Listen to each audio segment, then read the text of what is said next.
G'day, Brett here, and welcome back to Self-Reliance Australia. The video this week is actually in response to a question that was posted by one of the viewers.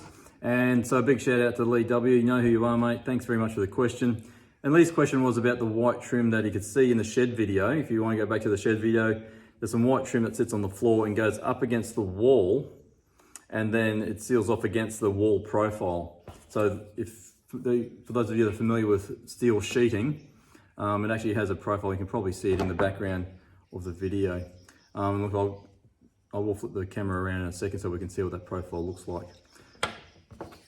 So that profile, or that white trim, is literally that. So I had some left over in a box over against the wall, and that's what it looks like. So if you could imagine that this is the slab of the shed, and this is the steel wall on the outside. So this slots in. So once the wall's up and the slab's in, so the shed's been built, this comes in afterwards. So that slots in over the top, up against the wall, and sits on top of the slab like so. Now obviously the steel wall has a profile in it, but that's where these little shaped clips come in. I was going to call them a little duva, but that's probably not the technical term. But anyway, these little clips, and they literally, you can see how it goes there, and that goes like that. So that clips on, like so. If I can do that.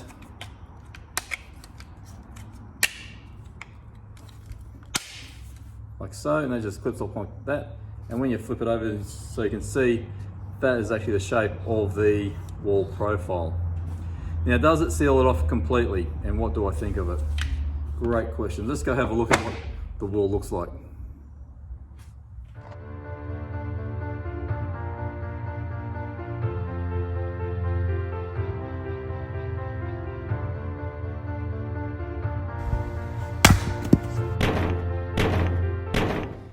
So this is under my bench, but this is pretty much what it looks like all the way around the shed.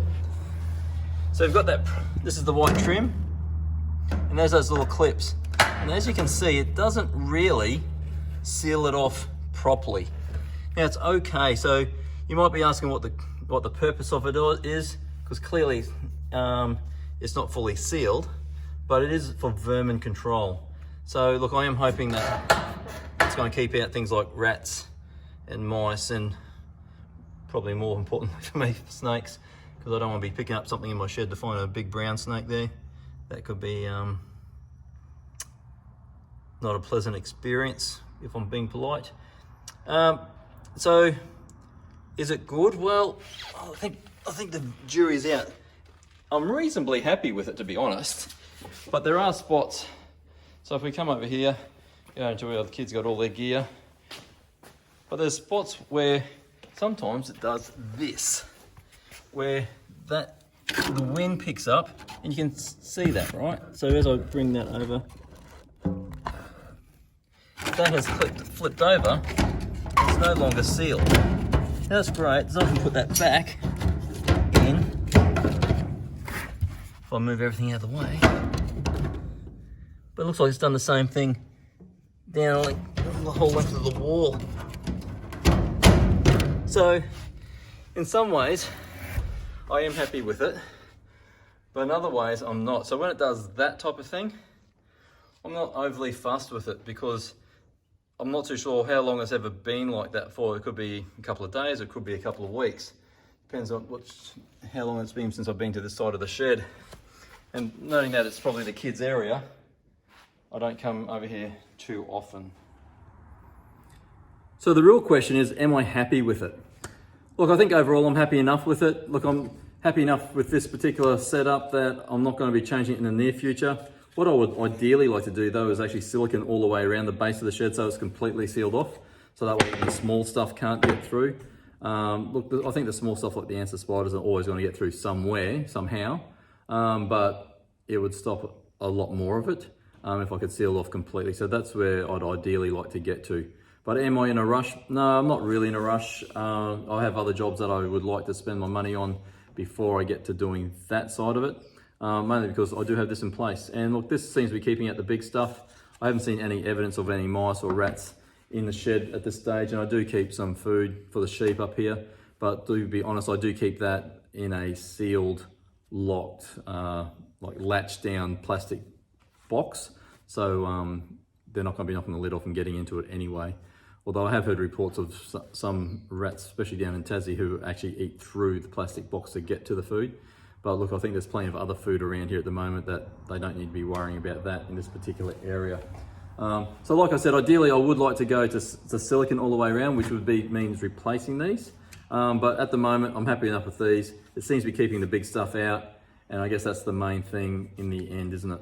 So Lee, thanks for your question. I hope that's helped, mate. So where did I get them from? I think was the other part of your question. So for those that read the comments, I did reply to that. So the people that I actually bought the shed from and actually put the shed up for me was B&G Shed. So B for Bravo, G for Golf, B&G Sheds in Point Cook down in Victoria. So look, say good day to Dennis and the crew there. They were really great to work with. Really good in putting the shed together and running me through all the different options like this. And then if you can see up behind me on the ceiling, the insulation on the ceiling. And look, I have to say that has been fantastic down here. I've actually got mates who have come into the shed and gone, oh man, I wish I had put insulation on my shed, because down here what happens is that the difference in the heat will actually cause condensation on the ceiling. And so then they start getting water dripping down from the roof, from the ceiling of their shed. So that has been fantastic. This has been good. So I'm happy enough with this at the moment. It is doing the job. And until I guess get around to getting through all the other jobs before I get to sealing it, then I'll probably seal it with silicone. That'll be my ideal setup. But up until then, this is doing the job. So thank you once again. Thanks, Lee. And look, if you enjoyed this video, give it the big thumbs up. Ding the little bell and subscribe if you want to get the notifications as soon as the videos are released. And until next time, I'll see you then.